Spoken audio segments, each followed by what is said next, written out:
3D printed houses, Bose AR, weird Kickstarters, Utah growth. on this week's Between the Bytes.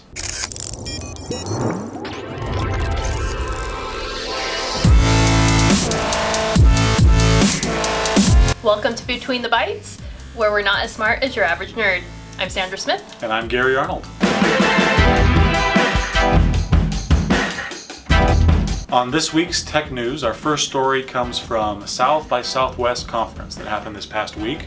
A lot of guest speakers and cool tech announcements. One of them came from a company called Icon, an Austin-based startup that has developed technology to 3D print a house. They use cement, and in under 24 hours, a complete house up to 800 square feet can be printed using their technology. Pretty impressive stuff. They're working with some charities right now to 3D print houses in third world countries such as Haiti and other areas that are in need. And right now it costs only $10,000 to print a house about of that size, and they're looking to reduce that to down to $4,000 for an 800 square foot house. Could really help some underdeveloped countries for Very sure. cool. Also out of the South by Southwest conference, Bose introduced their AR. It's an augmented reality. They look like sunglasses. As you walk through the streets, it uses GPS to tell you about a building, about a restaurant. It's not quite refined yet, but kind of a cool way to, explore a city that maybe you've never been to. And a funny story to come out of Kickstarter. Kickstarter is known for having some really cool successes and great mainstream products, and some lesser known and weird ones.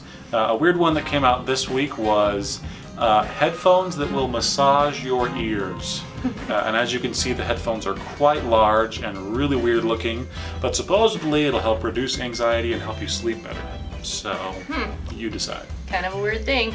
Also this past week, the U of U came out with a population growth for Utah. The trends show there'll be about 6 million people here in Utah by 2065. It looks like the population of 65 or older are about 1 in 10 right now. In the next 50 years, they'll come to closer to 1 in 5, so we'll have an older population here in Utah. There are over 129 languages that are spoken here. Really cool study. We'll have a link in the description so you can see more details. This week in tech history.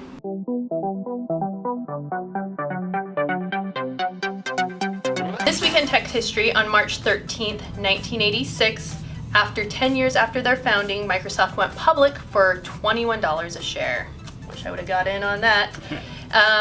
The company has made 4 employees billionaires and 12,000 employees millionaires. Lots of rich people. Yep. And finally, our last bit of history comes back from ancient history.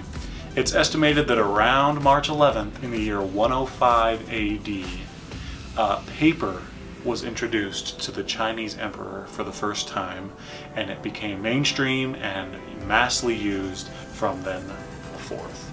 And paper is still going strong today, even battling computers. So good for paper. Before we close out, we wanted to let you know about our special episode next week. Submit your burning tech questions, and we will have our techs answer them on Between the Bytes. Whatever tech questions you have, ask them in the comments, and we will have our techs respond to you directly. So stay tuned for that. Be sure to like and subscribe, and we will see you next week. See ya.